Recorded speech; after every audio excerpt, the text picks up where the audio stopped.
From the creators of the hit kids podcast Who Smarted and Netflix's Brainchild comes the adventurous world of mysteries about true histories, affectionately known as math. Every episode follows Max and Molly. I gotta say, love the name Max. That's my puppy dog's name. Who have just recruited into a secret order of problem solvers on an adventure through time packed with puzzles, hidden equations, history, and laughs. It actually makes learning pretty cool. Yeah, now I listened to this with my son and it was so fun to listen to. I loved how modern it was with like cool aunt that they really dug and like they dealt with bullies. My son also enjoyed all the math involved. Like he thought it was really cool. Well, and I have to say, I love anything that brings learning and fun together for kids. I really, really wish that something like this was around for my teens when they were younger. We would have absolutely devoured this on our car trips. It would have been amazing. It's perfect for kids ages 6 and up, and new episodes drop every Thursday. So tune in to Mysteries About True Histories with your kids. You can follow and listen on Apple Podcasts or wherever you get your pods. If you can just have a couple of minutes to ground yourself in the mornings, what would make you excited in the mornings? And also, what would make you feel like you are ready for the day? And whatever those things are, do those things. Welcome to the No Guilt Mom podcast. I am your host, Joanne Crone, joined here by the lovely Brie Tucker. Why, hello, everybody. How are you? It's a week where my brain is not in my head. Yeah, it's actually a week where you are waking up earlier than normal I because am, thanks to some people. yeah, we are just finishing up. We finished up our retreat this past weekend. I am a very early riser. I was waking up at like 5:30 and going on a walk and And we kinda had to. yeah, we kind of had to. Well, that and on the second day of the retreat, we did sunrise yoga. I had to get up early anyways. I think even had I stayed in bed, I was only gonna get an extra 20 minutes of sleep. I was like, "Why fight it? Just get up and Yeah, just go along with exactly. it." But that's all it Exactly. took was, like, 3 days, and my body's like, "Woohoo, 5:30," and I'm like, "No, no, you suck. I don't wanna get up this early. I don't need you now." Well, we are talking about how to take the most advantage of your morning and not in a productivity way. We don't want you getting more done. We want you to be set up for the best day you can possibly have. And that's what we're talking about today with Desirae Andre. Desirae Andre is the host of the top ranked podcast Minimalish, where she talks about all things realistic minimalism, motherhood, and intentional living each week. In 2018, Desirae and her husband set out to live with less clutter in their home. Soon she found that the journey to less was about so much more than a clutter free home. 5 years later, she's learned to embrace a messy, realistic version of minimalism, and she teaches others how to fit minimalism into their unique life, family, personality, and season. And part of that is getting in that right frame of mind, which we're going to talk about in this episode. So we hope you enjoy our conversation with Desirae. You want mom life to be easier. That's our goal too. Our mission is to raise more self-sufficient and independent kids, and we're going to have fun doing it. We're going to help you delegate and step back. Each episode will tackle strategies for positive discipline, making our kids more responsible and making our lives better in the process. Welcome to the No Guilt Mom podcast.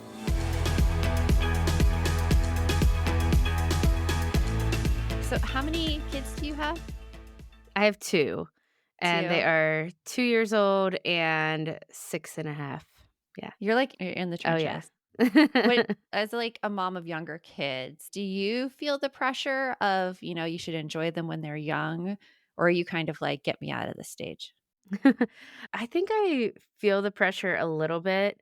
I am enjoying them. I mean, there are times where I do feel in the trenches, but I think the age gap at least has been really helpful in our house. I mean, not to say like, I know some people are just like, get it all out of the way at once, have them right after the other.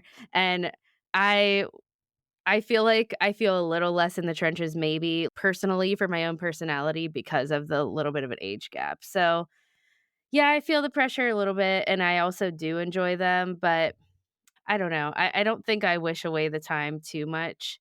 I think I more so feel, like, worried it's going too fast, if that makes sense. That's the next question I was gonna ask you because I feel like there's 2 sides of it. There's either the people who like, "Oh my gosh, I can't wait for them to be more responsible," and that was totally me. I was a 5th grade teacher. I love the older kids so much, but Bree was kind of the opposite where she really enjoys the young kids and was thinking the time goes too fast.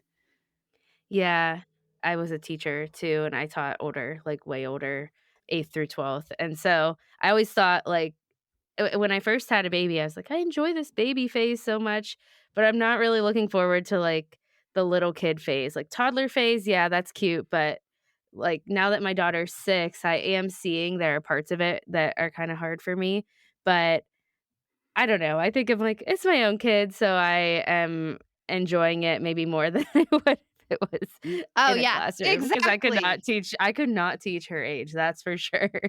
Oh, I'm the exact same way, like, I love the littles, like, my like Joanne said, my absolute favorite age group is 0 to 5, and I think because it's so much in that age, they're just so excited about everything. Everything is a light bulb and exciting, and they're just, like, so energetic and happy to interact and everything, but I could never teach. I could do one-on-one all day long, but you give me Oh. a class of 30, class of 15, I'm like, "Oh, no." I No, substitute no. taught kindergarten, and I wanted to run from the school screaming at the end of the day. They were so insane. So it's really hard though to like as a mom, like when you have little ones, you don't get a break from them. And as a teacher, I feel like you only had to make it a certain number of hours and then you're like, go home, go home.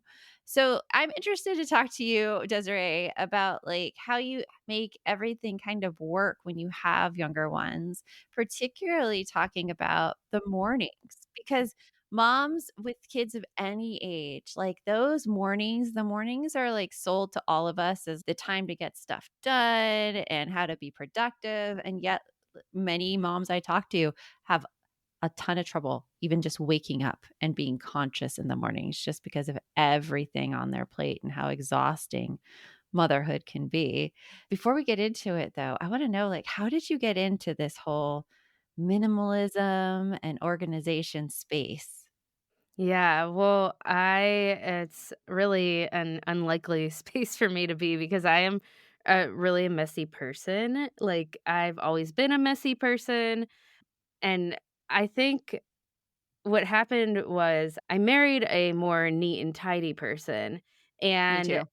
it was a hard transition at first because I felt like, "Oh, I'm the wife, like, I didn't feel the pressure like I need to be some kind of homemaker. I mean, we were both working, but I did feel a little bit like, "W why can't I get things together like he can?" And so that was a dynamic, I don't know, something I kind of felt, I think, self-conscious about Yeah. in our marriage for a while, Do you but do you then ever feel like when the memes are, like, that the husband can't load the dishwasher right, you're, like, staying silent because you're like, "That's me." Is yes, that that's yes. me, that's how I feel. Yes, Yeah. that is so me, and I mean, I'm really grateful that he can load the dishwasher right. I mean, Me I too. just shove I'm it all in grateful. there, and it seems to work, so It it's Yeah. totally does, I'm with you. I'm with you there. Yes. I'm the same with laundry, man, just throw it all in on cold, it's fine, it's Yep. fine. yes, Exactly, exactly. I've not had a problem with that either. But yeah, so when I became a mom, I think I felt the overwhelm of, like, my messy tendencies a little bit more, especially because I had a baby shower and got gifted all the possible things that I could ever need for 5 babies, and I was only having 1, and so we had a lot of stuff because of the new baby, and then we had a lot of our own stuff, and we had just recently moved into a pretty big house that we probably didn't need that much space as a family of 3, and so we kind of filled it up with just random stuff and used some of the rooms for just storing stuff, and I didn't realize that was where the overwhelm came from, but one day I sat down and just turned on Netflix, just feeling like I needed to get through the day until my husband got home, and I came across the minimalism documentary that's on Netflix, and that documentary just it the idea of minimalism appealed to me right away because it felt like something I could do. I didn't know it then that it wasn't necessarily gonna cure my messy tendencies. Maybe I felt a little bit like it was gonna cure me, and it didn't. But what I realize now and what I think appealed to me in the beginning too is I can have less stuff, and then that will be less to manage. And so it appealed to me, and my husband was on board right away because, like I said, he likes that kind of thing already. He likes anything that can help him have a more tidy home. So we dove into it, and I was just so excited about it. I had already been someone who to blog about things and just write long captions on Instagram because that was the thing to do then, and I'm still all for that. I know Instagram doesn't love that anymore, but anyways, I wanted to start sharing about it, and I was a big podcast listener too, so let's just start talking about, like, my own journey into minimalism, not really Mhm. coming at it from an expert standpoint, but just how this is helping me as a mom and us as a family. Yeah, and I think that's, like, a great thing because stuff causes me a lot of stress, so much so that, like, Bree will go to a podcast conference, and she'll be grabbing, like, all the tchotchkes, and I'm like, "Get that out of here!" Oh my gosh, and she did something this weekend too, which just to get under my skin. We had a retreat recently, and there was this really big, beautiful centerpiece that they made with, like, huge palm leaves and feathers and, like, flowers, and when Like, we were all can't put it done anywhere. It yeah, would go nowhere except this oh, event. Nowhere. I'll add a you know what? I'll send a picture of it because it's still in my house because anyway, the party planner was like, "Do you want this?" I'm just gonna trash it, and I'm all like, "Oh, I'm taking that back because I wanna see Joanne's face when I wheel that sucker into the room." We had to get a luggage cart because it was so big and had to luggage cart it in, and we bring it in, and, like, Joanne just her eyes get real big, and she's, "Say, what you doing with that thing there?" And I'm like, "It's coming back with us." I Showing up think with my other response was like, "Why?" Like, why would you do that to yourself? Why? so then I brought it back home too then for my husband, and I left it in the first landing of our house, and it's just right there when you walk in, and everybody that walked in was like, "What is that thing?" Looks like a big peacock almost. But anyway, It's like I it's digress. like the That's my opposite of way of minimalism. The yes, opposite of yes. So minimalism. Brie So likes Desiree, stuff. Yes. something that interests me is mornings and how, like, minimalism can help mornings. And as I was reading about it on your site, you said it's not so much like you are really productive in the mornings and, like, things to do, but it's more of, like, mindset activities that you're doing during your mornings. And I'd like to get into that right after this. You have probably heard me talk about my dog, Addie, before. And when we first got her, we didn't know that she was a counter surfer. Now, counter surfing animals are the ones who jump on counters, especially kitchen counters, when you're not looking and take stuff off of them. Well, in this instance, Addie had jumped onto the kitchen counter and eaten an entire bottle of my other dog's pain medication. You can imagine the freak out that ensued from me. So imagine this. You're at the vet's office again, knowing that vet care costs continue to rise. You're anxiously waiting to hear how expensive the bill will be. But if you had pet insurance, your pet could be covered for accidents or illnesses. That's why you should check out ASPCA Pet Health Insurance. The ASPCA Pet Health Insurance Program offers customizable accident and illness plans, making it easier for pet parents like you to help your pet get the care that they may need. They allow you to customize the plan, helping ensure that your pet's plan is as unique as they are.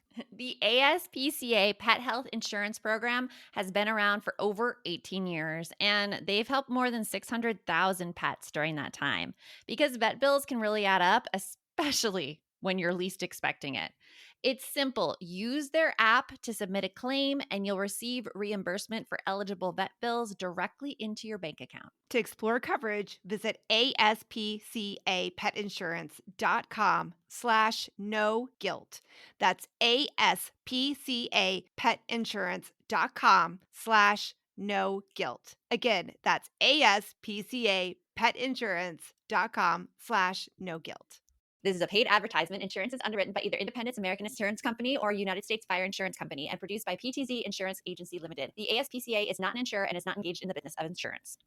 Hey, all, it is Joanne. And Bree here. And we want to tell you about a podcast that you should check out. It's called Understood Explains. This season of the show is hosted by teacher and special education expert Juliana Urturbe, and it's all about how to navigate individual education plans, also known as IEPs. And in this latest season of Understood Explains, it covers topics like how to tell if your child needs an IEP, and it busts common myths about special education. We actually just listened to the episode, IEPs, Does My Child Need an IEP? And here is what we loved about it. I loved that it was so digestible. Like, it was such a short episode, and all of the topics, which could be really confusing to parents, were easily explained. And I loved how they gave great concrete examples because you know how much I love me a good example. They explained what kind of services and supports you could actually see on a child's IEP or individual education plan. And they explained those acronyms. That nothing drives me more crazy than when there's acronyms and I don't get it. I don't know what it stands for. They took the time to explain everything in so much detail and to cover concerns that a lot of families have about special ed services. To listen to Understood Explains, search for Understood Explains in your podcast app. That's Understood Explains, or just click on the link in our show notes. So mornings are really hard for every single person I talk to. And Desiree, you have mindset activities that you go through with your morning. So let's start from the beginning. First of all, what do you think that should be done in the mornings before the rest of your family wakes up to have a productive and less stressed day? Yeah, well, I wanna preface by saying that it's kind of gonna be different for everyone because it I know, not everyone's day is the same. Some people have to go off to work early. Some people, their kids wake up at the crack of dawn and it feels impossible to wake up before them. And I get that. I know during the newborn phase, I definitely was not waking up earlier than all of my family. I personally I feel best if I wake up before my kids, even if it's really just 20 minutes. But I think that the idea of just setting up our days or even just, I don't know, taking a moment to just step back instead of getting into the whole day. I mean, you might have to, right? If you are doing this while your kids are awake, like you might have to grab them snacks or I don't know, give them some books, do whatever it would take to get them quiet. But if you can just have a couple of minutes to ground yourself in the mornings, I think that has been what is most impactful for me. So, my first answer really is what would, I guess, make you excited in the mornings? And also, what would make you feel like you are ready for the day? And Mm. whatever those things are, maybe do those things because if it is something that will wake you up before your kids or will wake you up a little bit earlier to be able to do those things, then I know that's how I started. I started with the Miracle Morning, which was like a set of a bunch of things, and it Yep, was really Scribe, great. isn't it? Is it Scribe is the I was acronym going to that say, they use? Isn't tell me it? what No, that not Scribe. is. I don't know what that I is. I'm totally clueless over here. I so forget the I acronym. Yeah. It's I know it's Hal Elrod is the Yeah. author, and I haven't done the Miracle Morning in a while, so now I'm like, "Okay, what was it?" I know there's part of it is, like, moving your body for a little bit. There's some meditation of some sort in there or prayer, like, whatever it is for you. Savers. I Savers is the acronym. Savers. Yeah, and there are some other things too, like journaling, I think is part of it, reading some type of nonfiction, so it's really like a longer thing. It's like this whole thing, Bree, like, you do 10 minutes in each category, Oh, and, like, Jesus. So it's you got to have like an hour in the morning, yeah, and so the first one is silence, which is that meditation, and then the A is affirmations, like telling yourself you're good enough, you're enough. The V is visualizations, so, like, imagining that brighter future. The E is exercise. The R is reading, so something nonfiction, and then the S is scribing, which is why I was like scribe, which is writing of some sort, like journaling, and I that's don't like his know. miracle morning. I mean, we know that you are more of a morning person than I am, Joanne. And Desiree, I'm assuming that you are more of a morning person than I am too by the whole idea of waking up before your children. Yeah. Mine were like one of my best tips I got when my kids were little was buy granola bars or something easy for them to access and open so you can shoo them away in the morning when they come in too early. Be like, here's a granola bar. Enjoy. I just can't imagine like being able to pull off an hour before they're up. It does bring up a good point, like, the mornings are hard for many people. It depends on your night schedule really and when you go to bed, and if you notice you're going to bed earlier and you're waking up earlier. But it does sound appealing. Yeah, I know. No, you're Yeah. afraid. Make sure I'm clear about that. This all does like so like if I was to think about like as you were talking, Desiree, about what do you love about getting up in the morning? I'm like, okay, I would love in the mornings to get up early enough to take a walk before it gets hot because it's Phoenix and we're getting into the hot season. So I'd love to get up and take a walk before it gets hot and get an iced coffee. Yeah. That is my ideal morning. Yeah, and And I think that if that makes you excited enough to, like, get up a little bit that's the earlier, then trick. I don't know if I'm excited enough to get up early for that, but it does sound lovely. Yeah. I think that well, there is scientifically, and I don't really know for sure, but, from what I have and my husband was reading a book about sleep, and there are people who are more night owls, and there are people who are more of a morning person, and so it's not really about, like, working against yourself unless you have to for some reason. Right. I think Like, you at have the kids. beginning yeah, well, yeah, Yeah. exactly. Oh, so you have kids, you don't For really have as much of a choice. It just kinda yeah, it just kinda yeah. happens. Right. And when I first did it, I was like, it changed everything for me to be able to have this time in the morning to myself. And I probably did have an hour at first. I was really going for it. Maybe even more some days because I would wake up and eventually it would like, and after I did my more mindful things, it would end in work time before my daughter woke up. But I do think now, like, over time, because this was probably 6 years ago when I started it, I realized that it doesn't have to be before your kids wake up and this certain amount of time. It's just more, can I set up my day intentionally? So, one of the things that I stuck with from that miracle morning is journaling, even just a little bit. And I know that throws some people off because they're like, I don't write and I would hate that. But for me, it's more so I'm just like making a list, even like a gratitude list. I made a journal based off of the lists that I make in the morning, just like it has templates for those lists. But I make a surrender or letting go of list, and then a I'm trying to remember now because I didn't know we were talking about I know. the journal. I I was like like to go it's like, "Oh, surprise. mornings." I love it. But gratitude is the second one, and then it's just kind of like recalling your purpose statement or basically just like what matters most to you, and then making a really quick, like even one thing list of what you want to get done in that day.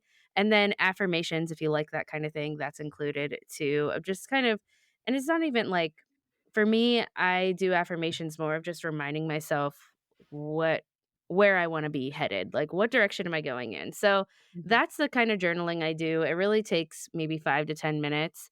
And do I think that is the thing for everyone? No, but I do think that doing something to just remind yourself what matters and even just like a quick gratitude practice, I really do think that could be for everyone in the mornings. It totally helps. Like women in our balance program, we have our balance journal, and it's very much set up the same way that you described your morning practice, where it's like a list. What does my mind need to hear? Which is the affirmations, things you're looking forward to, because so often, like our brains can concentrate on the negative if we let it, and we have to constantly remind it of the positive just to make sure like we're focused in that area. It's hard though. Yeah, it It's hard. is. So like you did this practice, and what did you discover for the rest of your day when you incorporate this in your morning? Yeah, so I definitely am a happier person when I wake up before my kids, honestly. And so I think that if that idea does intrigue someone that's listening, I do think you should try it. If you are like Bree and you're like no way, then fine, that might not be for you. But I think that having that time to myself, even just the time to myself before the day starts to wake up my brain It makes so much of a difference, and I'm less likely to be, like, cranky to my kids when they wake up. I am more likely to get the even the 1 or 2 things done that are really I've decided are important to me that day, and I don't know, it's just like an overall feeling of being a little calmer and Yeah. not feeling Yeah. like I was just, like, thrusted into my day. Okay, in full disclosure, I have to tell you, when my kids were as little as yours, I did get up early in the morning. I did get up before them, and I do think that it's a great thing. Now they're teens, so now they don't even, like, need me in the morning, so I was like, "Why bother?" Yeah, Yeah. absolutely. I And get you have that. some they get to drive each other to school too. Yeah, When you yeah, mine are that's so a old that they drive themselves to school, so it's not even That's a pretty thing. awesome. Yeah, But yeah. this morning, the waking up thing, it's really interesting when you're the early riser, but your partner is not the early riser. Like my husband is like, he struggles in the morning, but he also stays up way later than I do. It's always been that way. And this morning, I'd gone on a walk. I came back. My daughter was all ready to go. And she's like, Mom, where's dad? And I'm like, last time I saw him was in bed before I left for my walk. I haven't gone to see him anytime since because I refuse to be my husband's alarm clock. I'm like, he needs to get that done on his own. And so Yeah. she goes, and I guess she yells across the house, and he's still asleep, and he has to take her to school like now. And so she's like, Mom, can you take me? I'm like, yeah, fine. Like, it's 10 minutes away. I'll just go and get in the car. And when I come back, he's awake and he's in the shower. And he says, oh, there's nothing to wake you up more. There's no better alarm clock than your daughter screaming across the house saying it's time to go. And I'm like, no, there isn't. But it's also not the greatest start to your day either when someone's screaming at Yeah, you that it's time to go. So yeah. it all gets interesting for sure. Well, I want to talk more about what other practices you have in your morning right after this break. This podcast is sponsored by Active Skin Repair, a skin health company helping people heal with natural, non-toxic, medical-grade ingredients. So, Brie, I remember this one time I was in a bike race around Tucson and I wasn't paying attention. We were riding down 4th Avenue and there's railroad tracks, like streetcar tracks. And my bike's tire like went and wedged in to the railroad tracks and I totally No. fell down and just like skinned my hands, everything. Ugh. I had nothing with me, nothing at all. And it's that times where you want a first aid product and you have nothing. And Active Skin Repair utilizes a molecule called hypochlorous acid. When applied to the skin, the molecule works by mimicking the natural immune response to cleanse, soothe irritation, reduce inflammation, and support healing. I've used it on my son's mosquito bites, and I wish I would have had it the time I totally scraped up my hands. Oh, I hear you. Like whenever I go paddleboarding, kayaking, I'm always trying to find something that is like an all-in-one that I can take with me.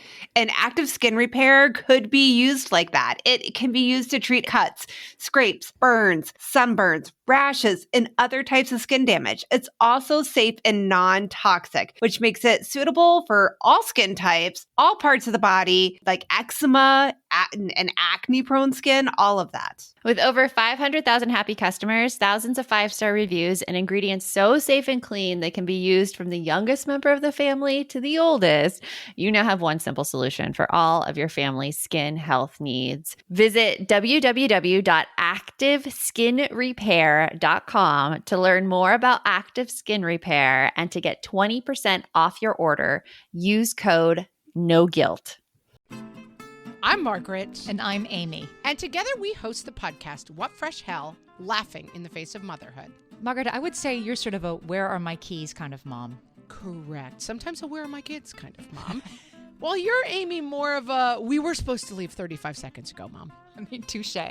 In each episode of What Fresh Hell, we come at a topic from our usually completely opposite perspectives. I bring the research. And I bring kind of the gimlet eye. Like, is that research really going to work, people? And almost 10 million downloads later, we're still laughing. We also talk to experts in the parenting field, plus parents with stories we can all learn from. We make each other laugh, we challenge each other's assumptions, and we have what we think is the best parenting community on the internet. Check out What Fresh Hell? Laughing in the Face of Motherhood wherever you listen to podcasts. So, Desiree, we've talked a lot about how you, as like a parent, can really look at your mornings and take the steps necessary to have a really good rest of the day. When it comes to kids, it's like adding an additional layer of complexity on there, especially when it comes to minimalism. So, what do you recommend? Like, what's one thing people can do to help their kids' routine be easier in the morning? Yeah. So something as we experienced our first year of school and getting a kid out the door this year, one thing that really helped me is just like having less decisions to make in the morning. Oh, And yes. Yeah. I think that's huge. I mean, that's a big reason to either wake up for your before your kids or just have things set the night before even can help the morning run smoothly.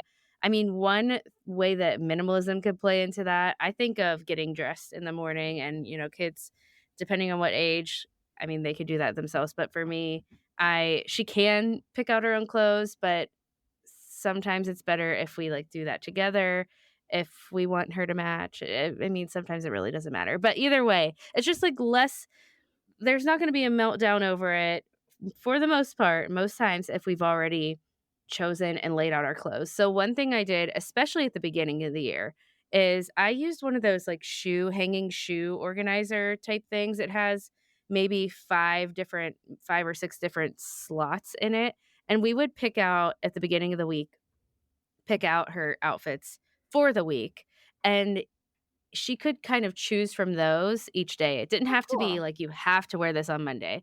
And that was one way to even having a minimal closet for our kids is really helpful, but this makes it even more minimal. We don't have to get rid of it to be like, "Oh, there's only a few things to choose from for this week at least," so that we're Yeah. not scrambling every morning. So that's one way. Another thing is, like, food and just breakfast each morning. Having just, like, 2 easy choices maybe that you're going off of each day, that's really helpful. And I also have a mindset piece for us that I do most mornings. We try to do it on the way to school. I don't even bother with it, like, in the morning when she's a zombie and I'm just trying to get her moving and out the door. I wait till we're in the car and we just do, a quick prayer, and I ask her something that she's grateful for in the car on the way. So, we don't do it every single day, but we try to do that at least a few times a week, and I Mhm. try to just navigate over, what's important for me to get my days straight, and maybe it will help her as well.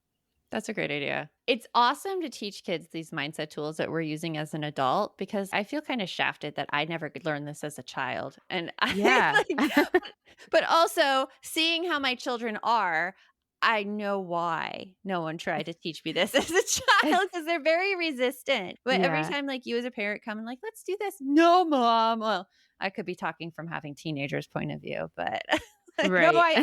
I've it's said it hard. before, I'll say it again. Teenagers are just preschoolers with better vocabulary. So They we are. all it's a full circle. So Desiree, this is what you get to look forward to. Like, you've already been through the preschool stage with your oldest, your youngest is, like, going into there soon, and it'll come right back at, like, 14, 13, 14. Trust me. Yep, exactly. Oh, yeah. So Sometimes I feel like the attitude of a six-year-old is really A I'm 16? just gonna be experiencing it It is, all it's along. the giving you a same. glimpse. It's giving you a It's glimpse. not see, I think the attitude of a six-year-old is kind of the same as the attitude of a teenager. It's just Yeah, that they have a better vocabulary and they know how to cut harder. yeah. Like, they will go right into it. Mo lately, with my daughter who is almost 6 well, she's 15, she unintentionally insults me all the time, and I think Bree knows exactly what this feels like. Oh, yes, Like, I do. it's Oh, just yes. these cutting remarks that go right to the heart of things. For instance, we released a reel yesterday that said, "Something's coming," on our Instagram. And she was hanging out with 2 of her friends, and her 2 friends, like, I've known them for years. They were actually my Girl Scouts when I was a troop leader. And she's like, "Mom, we're all hanging out. Like, what's the secret? What's coming?" And I told her, and she's, "Oh, that's it." I'm like, "Don't insult me. Don't you dare insult me right now." She's, "I'm not I'm saying, "Oh, that's it. That's the secret. That's because it's interesting. It's totally interesting. Well, something that we really like to do at the end of the podcast is because everybody needs something to look forward to and keeping that focus on those things. What's something that you're looking forward to, Desiree? Oh, well, my husband and I are celebrating 10 years of marriage Mhm. this year. And Yay! so Congratulations. thank you. It's our anniversary is coming up at the end of the month, but next weekend we're doing just like a quick weekend trip. We're going to go see a concert a couple hours away and just stay the weekend. So it'll be my first time away from the our second child and my first time away in many years. So looking That's forward to that. awesome. You're speaking our language. That sounds amazing. Which concert? Yeah. Well, it's a band that he likes. It's called Our Last Night, and Oh, I they haven't heard of them. are kind of like it's like screaming a little bit, but also they do they do covers of popular songs, but make it a little bit more alternative. There's Oh, okay. a little bit much screaming for me, but I do like the alternative music, so I think it'll be fun. I used And to go to plus, it's a concerts all weekend. the time in high school, so blast from the past. There you go. Plus, it's a weekend where you guys get to just be you and not have to be on duty the whole time. So that's fantastic. Yeah. I love That's that. Yeah, always exactly. amazing. Well, thank you, Desiree, so much for coming on and sharing about mornings and what we can do to prepare ourselves better during them without having to feel like we're crossing everything off of our list before our kids wake up. So thank you again, and we'll talk to you soon. Yeah, thanks so much for having me. Okay, so I always love it when we get to talk to people that have a minimalish background. And I say minimalish because Desiree was the first one I heard coin it, but it seems like now I see it everywhere because I like the idea of being clutter free and being more organized. I do feel better. It makes my mind space feel better. But as you know, we talked about in the episode, I also like stuff. I like Mhm. free stuff. And I cannot Mhm. lie. You other birds can't deny. No, sorry. I would Uh, agree with that. I see your free stuff all yes. Mhm. right? So, and that's because thrift is a value of mine. I do believe, but I'm always looking for that balance of the two of like being somewhat minimal-ish and then also having all my fun stuff. Yeah. And I feel like Desiree is in that same atmosphere as me. I feel like I get that with free food. Like, I Oh, can yeah. still get all this stuff, but it's like a consumable, so I can't keep it, and it's not clutter because it's in my tummy. So Well, I mean, free food is always a good thing. I mean, come on. That's never a bad thing whatsoever. But I will say this episode and talking with Desiree and listening to you and her talk about mornings and everything, I am inspired to try to get up early enough What? What? to No, do you a heard it morning walk. here. You heard it here. It is on this episode. I am inspired to try to get up early enough to do a morning walk with my iced coffee, like while it's still decent out here in Phoenix. It And is I very lovely. like every morning, my goal is that because my office is on the first floor of my house and I live in a 3-story townhouse. So when I get up in the morning, my bedroom's on the third floor. And my goal is always to get downstairs early enough to sit outside for a little bit while it's, again, still possible without Mhm. melting, to go outside and sit outside for a little bit of work. But I almost never manage to get that done. But now I'm inspired to because I think that would really the days that I get to, I, like, breathe and I catch myself, like, being much more in the moment and being more calm. Yeah, I totally agree. Like the way you start your day is definitely the way like your whole day goes. I mean, I started my day a little late today. I just slept in till 6:30, but I did still go on a walk with my dog and it wasn't as nice as it is at 5:30. That I mean, it's getting hotter now in Phoenix, which kind of Right. is like a bummer. But it's still a great way to just become relaxed, and it's like taking back your time too. Like, there's a reason my husband says, like, he stays up late at night is because he wants his own time, and I think that's why I like waking up in the early morning when no one else is up because it is my time Isn't that that a I thing about staying up late at night and, like, fighting bedtime as a yeah, way to control your revenge. day? I forget what Yes. yeah, revenge something, yeah. Yeah, yeah, and it's a thing because I mean, when you feel out of control in your day, it affects your Yeah, whole mood. You have to do something to get it back. it So, we does. hope that you heard something that you could take away today from this podcast episode, a way that you are going to help your mornings be a little bit calmer, easier, and just to get in that right mindset to handle those children because, oh my gosh, parenting's a hard job and you need It all the is. stamina to do it. So, you know what? If you liked this episode, rate and review. Leave us a review about what you thought, what you do in the mornings. What are you inspired to do after listening to this episode? We would love to hear that. And until next time, remember the best mom's a happy mom. Take care of you. We'll talk to you later. Thanks for stopping by.